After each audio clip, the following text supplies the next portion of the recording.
শীতের শুরুতে খাগড়াছড়িতে বেড়েছে পর্যটকদের সমাগম। আলুটিলা রহস্যময় সুড়ঙ্গ সহ সবখানেই এখন পর্যটকদের ভিড়।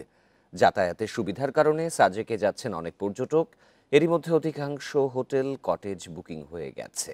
পর্যটক সমাগম স্বাভাবিক থাকলে শীত মৌসুমে ভালো আয়ের সম্ভাবনা দেখছেন ব্যবসায়ীরা।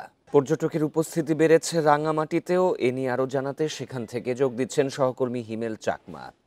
হিমেল, পর্যটকদের উপস্থিতি নিয়ে ব্যবসায়ীরা কি বলছেন, কেমন লাভ হতে পারে, আর ব্যবস্থাপনা নিয়ে পর্যটকরা কি বলছেন? আসলে রাঙামাটির পর্যটনের অবস্থা বলি, বর্তমানে বলা যায় সুদিন চলছে রাঙামাটির পর্যটন ব্যবসা খাতে।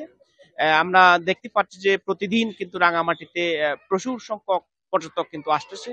আমরা দেখতে পাচ্ছি শুক্র, শনি এবং অন্যান্য যে সমস্ত সরকারি যে ছুটিগুলো আছে, সে সমস্ত ছুটিগুলোতে কিন্তু আমরা দেখতে পাচ্ছি প্রচুর সংখ্যক কিন্তু পর্যটক আসছে রাঙামাটিতে। এটি হচ্ছে রাঙামাটির একটি পর্যটন স্পট পলোয়েল পার্ক। আমি পলোয়েল পার্কটা যদি কথা বলি, রাঙামাটিতে আজকে আমি পলোয়েল কর্তৃপক্ষের সাথে যেটা কথা বলে জানলাম যে প্রায় ১,৫০০-এর উপরে শুধুমাত্র তাদের পর্যটন কেন্দ্রে টুরিস্ট ঢুকেছে। সেটা বিকাল ৪টার দিকে যে রিপোর্ট সেটা বলছেন যে তারা আরো বাড়বে, অর্থাৎ আজকে হয়তো ২,০০০ শুধু এই পর্যটন কেন্দ্রের। পাশাপাশি আমরা যদি বলি যে রাঙ্গাদ্বীপ, রাঙ্গামাটি, যে ঝুলন্ত সেতু, সুবলং ঝর্ণা, এই সমস্ত এলাকায় আমরা যদি বলি আসলে রাঙ্গামাটিতে যে সাজেক, এই যে সমস্ত এলাকায় যে পরিমাণ টুরিস্ট আগমন হচ্ছে রাঙ্গামাটিতে, সেজন্য বলা যায় বিগত সময়ের যে খুঁটিটা ছিল সেটা অবশ্য বলা যায় কাটিয়ে ওঠার চেষ্টা করছেন এখানকার পর্যটন সংশ্লিষ্টরা।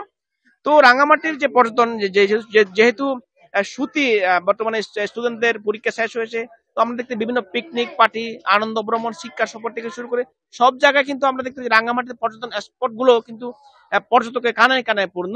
তবে নিরাপত্তার বিষয়টা খুব চমৎকার। আমরা বলি যে এখানকার টুরিস্ট পুলিশও কাজ করছে। অন্যান্য দিকে যে পর্যটকদের সুবিধার জন্য বিগত সময়ের যে অসুবিধা ছিল সেটা কিন্তু দূর করার জন্য এখানে পর্যটন কর্তৃপক্ষ, জেলা প্রশাসন, পুলিশ প্রশাসন, বেসরকারি উদ্যোগে কিন্তু রাঙ্গামাটিতে যারা পর্যটক আসবে তাদের জন্য কিন্তু আসলে যে ব্যবস্থা সেগুলো কিন্তু ধীরে ধীরে কিন্তু উন্নতি হচ্ছে। এই হচ্ছে আমার কাছে রাঙ্গামাটির যে পর্যটনের সর্বশেষ অবস্থা। পার্বত্য অঞ্চলে বাড়ছে পর্যটকের সংখ্যা। রাঙামাটি থেকে জানাচ্ছিলেন সহকর্মী হিমেল চাকমা।